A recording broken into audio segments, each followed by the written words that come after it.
ঈদের বাজার মার্কেটে দেখো কত মানুষের ঢল,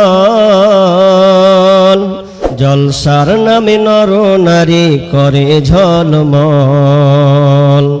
ঈদের বাজার মার্কেটে দেখো কত মানুষের ঢল, জলসার মেলায় নর নারী করে ঝলমল।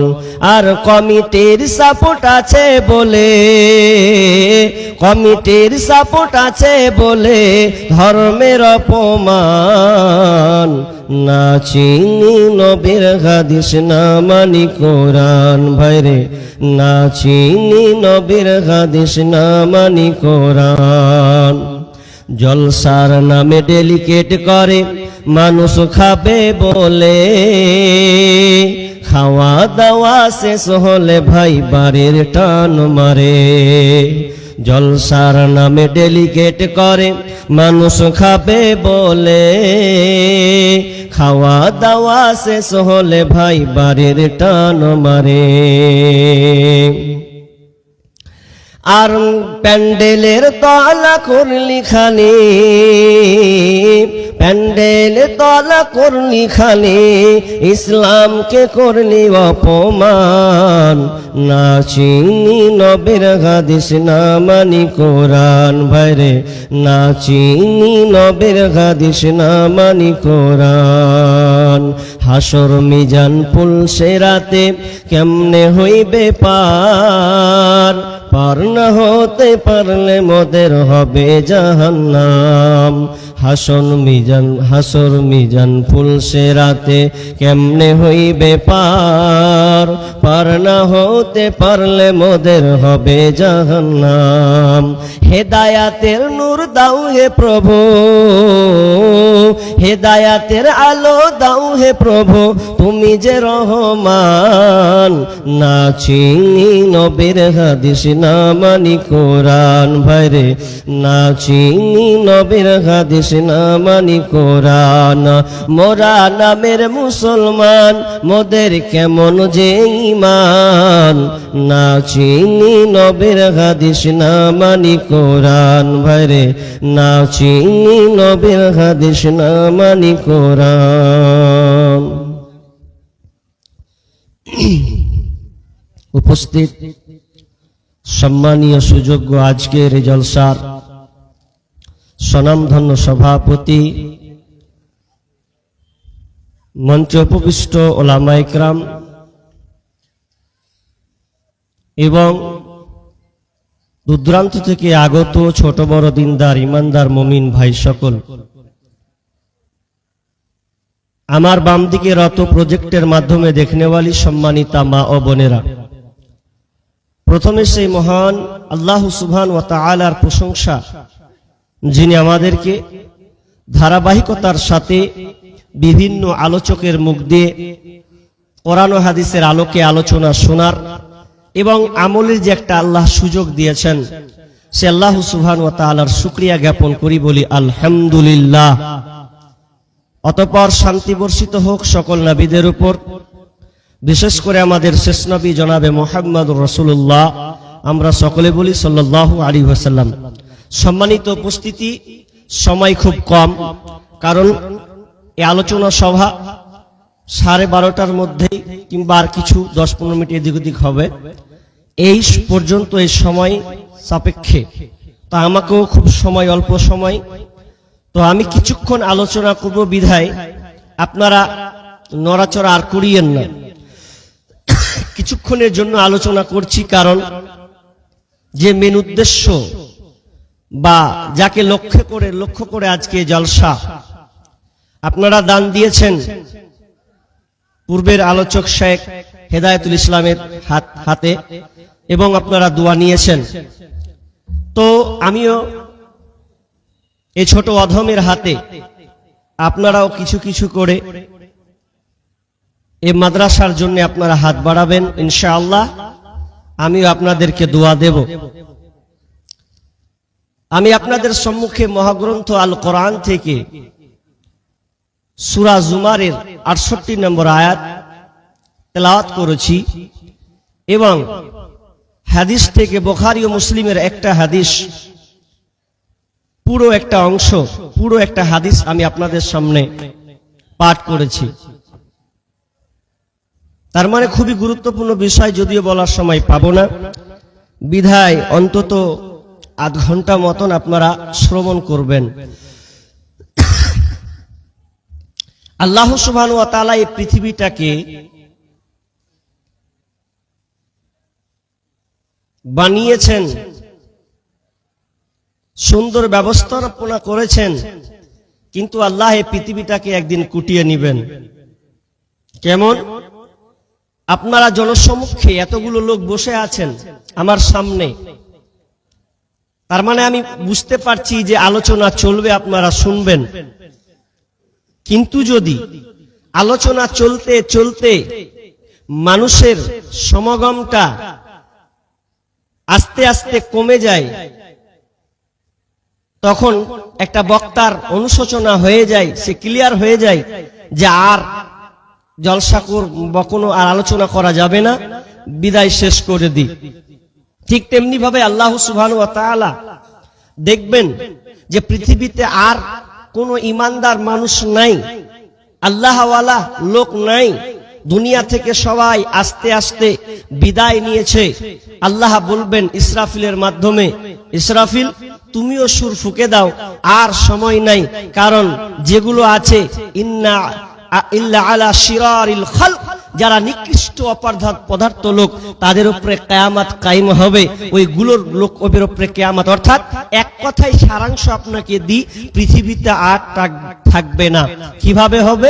একটা আয়াতকে তরজমা করে আমি হাদিসের দিকে চলে যাব, লম্বা করছি না। আল্লাহ বলছেন বিসমিল্লাহির রহমানির রহিম,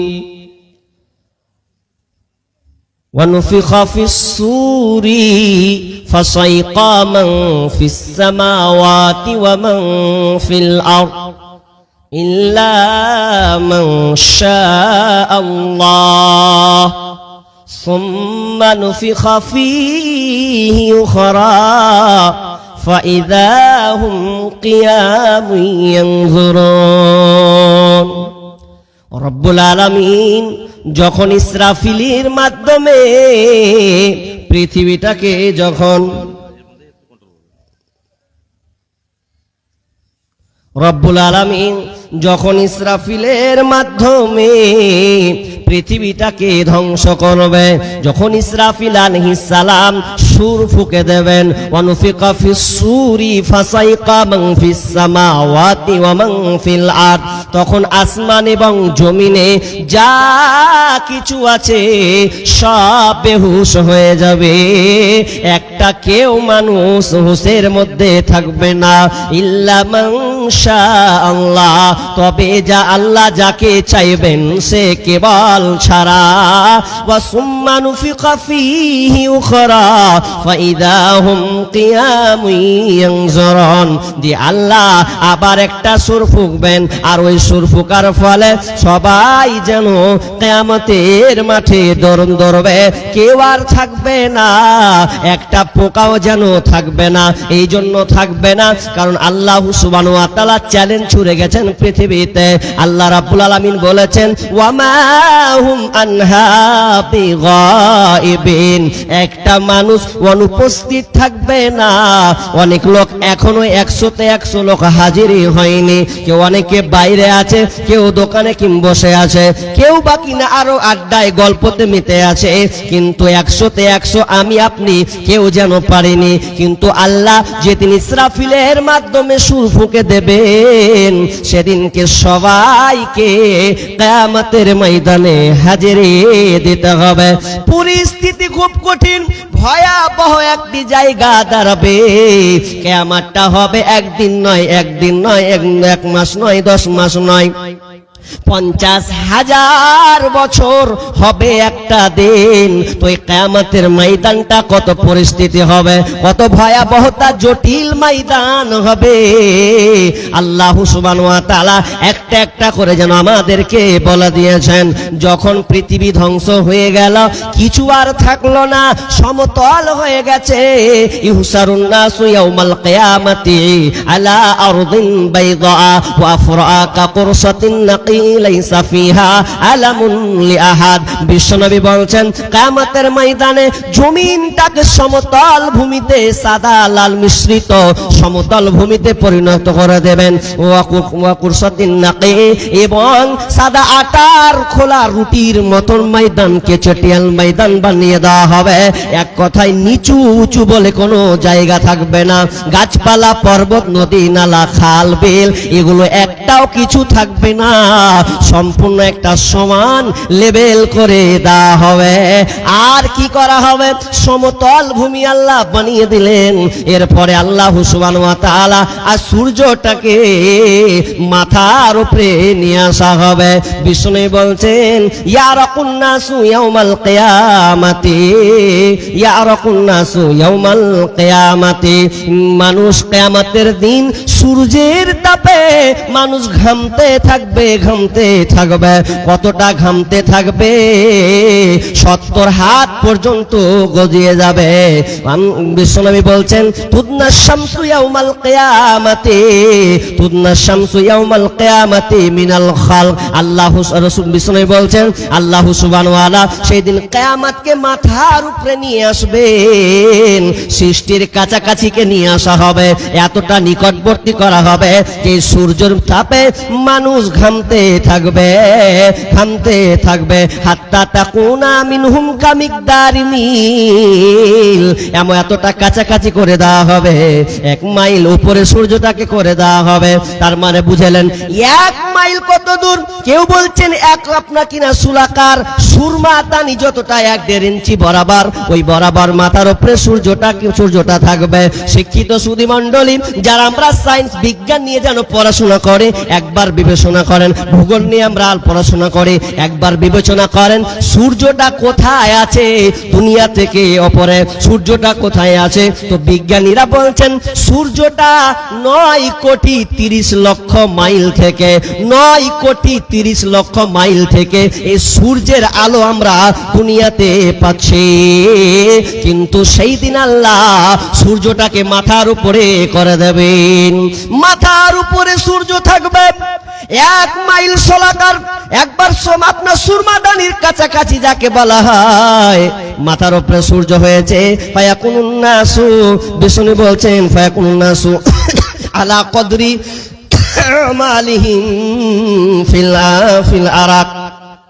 বিশ্বনবী বলছেন আমল অনুযায়ী মানুষ সেদিনকে যেন ঘামতে থাকবে, আমল অনুপাতে সেদিন মানুষকে যেন ঘামতে থাকবে। কারো কারো ঘাম হবে ফামিনহুম মাইয়াকুনু ইলা কাবাইহি, কারো কারো ঘাম হয়ে যাবে হাঁটু পর্যন্ত। ওয়ামিনহুম মাইয়াকুনু ইলা রুকবাতাইহি, কারো কারো ঘাম হয়ে যাবে হাঁটু পর্যন্ত। ওয়ামিনহুম মাইয়াকুনু ইলা হাকওয়াইহি, কারো কারো ঘাম হয়ে যাবে কোমর পর্যন্ত। আবার কারো কারো লাগামে পরিণত হবে কাঁধ বরাবর, কান বরাবর মানুষ যেন ঘামতে থাকবে। একবার গবেষণা করেন, এখনো বসে আছেন উপস্থিত জনগণ, আপনাকে বলছি একবার ভাবেন, বিজ্ঞানীরা বলছেন সূর্যের তাপমাত্রা হলো 1 কোটি 40 লক্ষ ডিগ্রি সেলসিয়াস। 1 কোটি 40 লক্ষ ডিগ্রি সেলসিয়াস তাপমাত্রা। কোথা থেকে দিয়েছে আলোটা? তো 9 কোটি 30 লক্ষ মাইল দূর থেকে এই সূর্যের আলোটা যেন আমরা গ্রহণ করছি। আপনি কি ভাবতে পারেন যে 9 কোটি 30 লক্ষ মাইল দূর থেকে যদি সূর্যের তাপমাত্রা আপনি সহ্য করতে না পারেন, সামান্য 40 ডিগ্রি সেলসিয়াস, 47 ডিগ্রি সেলসিয়াস, এতগুলো তাপমাত্রার মধ্যে মধ্যখানে সামান্য 40-47 যদি ডিগ্রি সেলসিয়াস আপনার সহ্য হয় না, টেলির বাড়ি থাকা যায় না, ছাদের বাড়ি থাকা যায় না, এসি লাগাতে হবে, নইলে আরামের ঘুম হবে না। লাইন পালিয়ে গেলে আপনি জেনারেটরের ব্যবস্থা করেন, জেনারেটর ব্যবস্থা নাই, বাগানে গিয়ে একটু আরামায়েশ করেন না, একটু হাওয়াটা খাওয়াও, না হলে ঘামটাম হচ্ছে, এটা আঁচল দিয়ে ঘামটাকে মুছে দেব, কিন্তু কোনো সুযোগ থাকবে না। কারণ বিশ্বনবী বলছেন ইহসারুন নাসু ইয়াউমাল কিয়ামাতি উফাতান উরাতান গুরলা, উফাতান উরাতান গুরলা, কিয়ামতের ময়দানে প্রত্যেকটা মানুষ যেন খালি পায়ে উলঙ্গ অবস্থায়, খাতনাবিহীন অবস্থায় কিয়ামতের মাঠে উঠবে। কারো পায়ের তলে কোনো জুতা থাকবে না, কোনো স্যান্ডেল যেন থাকবে না, শরীরে কোনো পরন কাপড় থাকবে না, খাতনাবিহীন, খাতনা করা থাকবে না। এই হালাতে সেদিনকে মানুষকে কিয়ামতের ময়দানে ওঠানো হবে। ভয়াবহ, খুবই কঠিন, এত জটিল হয়ে যাবে। 1,40,00,000 তাপমাত্রা আপনি কেমন করে সহ্য করবেন? অথচ দুনিয়ার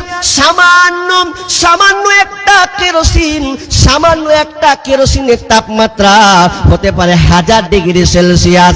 1000 ডিগ্রি সেলসিয়াস একটা মোমবাতির তাপমাত্রা 1000 ডিগ্রি সেলসিয়াস। যদি আপনি কেরোসিন ঢালেন কেরোসিনতে, এই তাপমাত্রা হবে 1300 ডিগ্রি সেলসিয়াস।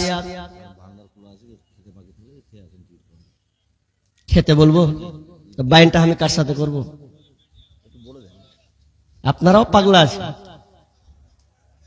খাবার এলান করতে হয় নাকি? এবার খিদা লাগলে ঠিক খেয়ে নেবে, তো এলান তো করাই আছে। জি, আপনারা কেউ খাবেন না, বসেন, থাক, জাল্লা সব হবে। অন্তত কিছুক্ষণ শুনেন, তারপর যাবেন খেতে, না চলে যাবেন? যান, যার খিদে লেগেছে খেয়ে আসতে পারেন, যান। আপনাদের লেগে তো ব্যবস্থা করেছি, না খান তো সবটিতে উল্টা পাল্টা হয়ে যাবে। জি, যারা খাননি খেয়ে আসুন, তবে খেয়ে দিয়ে আবার বাড়ি পালিয়ে যায় না, আবার বসবেন, ইনশাআল্লাহ বসবেন। যারা এখনো খাননি খেয়ে আসেন। জি, কি বলছিলাম? কিয়ামতের ময়দান, উপরে সূর্য, নিচে জমিনটা আল্লাহ তামার বানিয়ে দিবেন। তামা, আরে গরমে একটা বালু, যখন নদীতে যখন হাঁটি, ছাদে যখন দুপুর বেলায় উঠি, তো উঠা যায় না, আরে গরম। কেরোসিনের তাপমাত্রা আপনি নিতে পারবেন না। কামারেরা যে লোহা গলায় টেম্পারেচার 1500 থেকে 1600 ডিগ্রি সেলসিয়াস, 1500 থেকে 1600 ডিগ্রি এর টেম্পারেচার তাপমাত্রা দিয়ে লোহাকে কলা গলানো হয়। তাহলে আপনি ভাবুন তো, মাথার উপরে যখন সূর্য আসবে তখন আপনার হালাত কি হবে? মাথা মগজ টকবক টকবক করে গরম ভাতের মতন উতলাবে, আর মগজগুলো সব ঘর পড়বে, এমন অবস্থা হবে আপনি বাঁচার কোনো পথ পাবেন না। তবে আপনি বাঁচার পথ পাবেন, যদি আপনি দুনিয়াতে আল্লাহ রাসূল যে কথা বলে গেছেন, 7 শ্রেণীর লোক যারা হবে তারা এই আরশের নিচে ছায়া পাবে, আল্লাহর রহমতের ছায়া পাবে। এই আরশের ছায়া যদি পেয়ে যান আপনি, তাহলে আপনার আর কোনো টেনশন নাই, আপনি টেনশন মুক্ত আপনি থাকবেন। তবে 7 শ্রেণীর মধ্যে আপনাকে পড়তে হবে। জি, 7 শ্রেণীর মধ্যে আপনাকে পড়তে হবে। যদি আপনি না পড়েন তাহলে আর বাঁচার দ্বিতীয় কোনো অপশন, কোনো রাস্তা নেই। তবে ইনশাআল্লাহ আমরা 7 শ্রেণীর মধ্যে থাকবো, তো ইনশাআল্লাহ থাকবো। হাত তুলেন, থাকবেন, সবাইকে হাত তুলতে হবে, থাকবেন। আল্লাহ, এই যতগুলো হাত উঠিয়েছে এই হাতগুলোকে আল্লাহ তুমি কবুল করে নাও। বাকি যারা হাত তুলেন তারা আল্লাহ তুমি কি করবে, তুমি ফয়সালা করে নাও। কি বললাম? 7 শ্রেণীর লোক আল্লাহ আরশের ছায়া দিবেন। তা আমি চটচট করে বলি, 10 মিনিটের মধ্যে শেষ করে দেব, বেশি ব্যাখ্যা নাই। নাম্বার 1, আল ইমামুল আদিল। যে লোকটা নেই পরায়ণ হবে, নেই পরায়ণতার সাথে বিচার ফাইসালা করবে, সে ব্যক্তি আরশের নিচে ছায়া পাবে। আরশের নিচে জায়গা যদি পেতে চাও, 7 শ্রেণীর মধ্যে তুমি গণ্য হও। আরশের নিচে জায়গা যদি পেতে চাও, 7 শ্রেণীর মধ্যে তুমি গণ্য হও। শাসক যদি হয়ে থাকো নেই পরায়ণ হও, ইবাদতের মধ্য দিয়ে যৌবন কাটাও। আরশের নিচে জায়গা যদি পেতে চাও, 7 শ্রেণীর মধ্যে তুমি গণ্য হও। মসজিদেতে বেঁধে রাখো তোমার ওই অন্তর, আল্লাহর জন্য ভালোবাসো যুগ থেকে যুগান্তর। আরশের নিচে জায়গা যদি পেতে চাও, 7 শ্রেণীর মধ্যে তুমি গণ্য হও। চক্ষু দিয়ে অশ্রু ঝরাও আল্লাহর শরণে, আল্লাহকে ভালোবাসো রমনে বরণে। চক্ষু দিয়ে অশ্রু ঝরাও আল্লাহর শরণে, আল্লাহর জন্য ভালোবাসো রমনে বরণে। আরশের নিচে জায়গা যদি পেতে চাও, 7 শ্রেণীর মধ্যে তুমি গণ্য হও। তাহলে নাম্বার 1 আল ইমামুল আদিল। আল ইমামুল আদিল ন্যায় পরায়ণ নেতা, যেই নেতা ন্যায় পরায়ণতার সাথে বিচার ফাইসালা করবে, ওই লোকটা আরশের নিচে ছায়া পাবে। কারণ ন্যায় পরায়ণটা প্রথমে কেন ধরা হলো বন্ধুরে? এটা খুব একটা দামি জায়গা, মূল্যবান একটা জায়গা, এত দামি একটা জায়গা যে জায়গাটার পদ পেয়েছে, যে মেম্বার হোক, প্রধান হোক, সর্দার মরল যে হোক না কেন, যে এই পদটা পেয়েছে নেই বিচারের পদটা, তাকে হালাল ভাবে সুন্দর ভাবে তাকে করতে হবে। আল্লাহ রাব্বুল আলামিন বলছেন, ওয়াইদা হাকামতুম বাইনান নাসি ওয়া তাহকুমু বিল আদল, যখন তোমরা বিচার ফাইসালা করবে তখন তোমরা ওই বিচার ফাইসালাকে নেই পরায়ণতার সঙ্গে করবে। নাম্বার 1 নাম্বার কি? ন্যায় পরায়ণ নেতা হতে হবে। আমি বং লম্বা পাবো না বিধায় শুধু একটা উদাহরণ দিই। যারা দায়িত্বে আছেন, যারা বিচার ফাইসালা করেন, তাদের উদ্দেশ্যে আমি এই উদাহরণটা বলছি। বহুত খাতরা জায়গাতে আপনি আছেন, বহুত খাতরা জায়গায় আছেন, আপনি সম্মানীয় জায়গাতে আছেন, কিন্তু আবার অপোজিটে আপনি খাতরা জায়গাতে আছেন। কেমন ভাই? আপনার জনগণ সম্মুখে একটা কথা বলুন তো, যার হেলিকপ্টার আছে তার দাম বেশি না সাইকেল আছে তার দাম বেশি? আরে কথা বলেন না রে ভাই। যার হেলিকপ্টার আছে তার দাম বেশি। বিশাল পয়সাওয়ালা, 4টিখানি ব্যাপার, হেলিকপ্টার একাই 100। আর একজনের সাইকেল আছে, যার হেলিকপ্টার আছে ও কোথায় ভাসে? আসমানে। ও জমিনের কোনো কন্টাক্ট নেই, ও আসমানে ভাসে। আচ্ছা এবার বলেন, হেলিকপ্টার वाला खतराते আছে না সাইকেল वाला खतराते আছে? এবার হেলিকপ্টার खतराते আছে। কেমন खतरा? ওকে নিয়ম নীতি মেনে চলতে হবে। যদি হেলিকপ্টারে বসে মালিক যদি পাইলটের সাহায্যে চলে, আর যদি একটু এদিক ওদিক হয়ে যায়, ডিসব্যালেন্স হয়ে যায়, কোন জিনিসে যদি তার আঘাত প্রাপ্ত হয়ে যায়, কারো সঙ্গে যদি একটু লেগে যায়, তাহলে ও ফুটে যাবে, ওকে আর পাওয়া যাবে না, বরঞ্চ এমন হয়ে যাবে তার লাশটা পর্যন্ত পাওয়া যাবে না। অপোজিটে একটা ছেলে সামান্য সাইকেল নিয়ে যাতায়াত করে, কিন্তু সাইকেল চালাতে গিয়ে যদি কোনো জায়গায় একটু ঠুকে দেয়, হতে পারে ছেলেটা ওকে পাওয়া যাবে, ওর কিছু হবে না, একটু কাটবে ছিড়বে আবার সে ঠিক হয়ে যাবে। ঠিক তেমনি ভাবে ওরে তুমি যারা দায়িত্বশীল আছো শুনে নাও, যারা তোমরা পদ পেয়েছো, যারা তোমরা বিচার সালিশ করছো শুনে নাও, তুমি হেলিকপ্টারের মতন খাতরাতে আছো, যদি একটু উল্টা পাল্টা করে দাও বিচারের ময়দানে তোমাকে ছাড়া করা হবে না, তোমাকে সম্পূর্ণ বুঝিয়ে দিতে হবে। এটা যেমন সম্মানের পথ, ঠিক তেমনি ভাবে এই পথটা খুব খাতারনাক একটা জায়গা। এই জন্য আল্লাহ সুবহানাহু ওয়া তাআলা বিষ্ণু বলছেন, এক নম্বর যে আরশ স্থান পাবে আল ইমামুল আদিল, নেই পরায়ণ নেতা আরশের নিচে ছায়া পাবে। আল ইমামুল আদিল ওয়াশাবুন নাশাআ ফি ইবাদাতি রাব্বি, যেই যুবকটা তার যৌবনকালটাকে আল্লাহ রাস্তায় ইবাদতের মধ্যে কাটিয়েছে। নাম্বার 2, আল্লাহর ইবাদতে যার জীবনটাকে সে উৎসর্গ করে দিয়েছেন আল্লাহ রাস্তায়, সে কুরবানি করে দিয়েছেন যৌবন বয়সটা। ভালো করে শুনবেন, একটা মানুষের লাইফ জীবন 60 বছর, 65 বছর, 70, 80 বছর, কিন্তু যৌবনের বয়সটা কিন্তু সব সময় নাই।